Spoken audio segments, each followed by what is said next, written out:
దుర్జనులను చూచి మత్సరపడకము, వారి సహవాసము కోరకము. వారి హృదయము బలాత్కారము చేయ యోచించును, వారి పెదవులు కీడును గూర్చి మాటలాడును. జ్ఞానము వలన ఇల్లు కట్టబడును, వివేచన వలన అది స్థిరపరచబడును. తెలివి చేత దాని గదులు విలువగల రమ్యమైన సర్వసంపదలతో నింపబడును. జ్ఞానము గలవాడు బలవంతుడుగా నుండును, తెలివిగలవాడు శక్తివంతుడుగా నుండును. వివేకము గల నాయకుడివై యుద్ధము చేయుము, ఆలోచన చెప్పువారు అనేకులుండుట రక్షణకరము.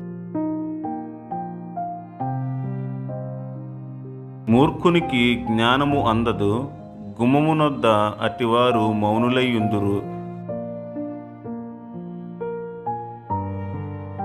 కీడు చేయ పన్నాగములు పన్నిన వానికి తంటాలమారి అని పేరు పెట్టబడును.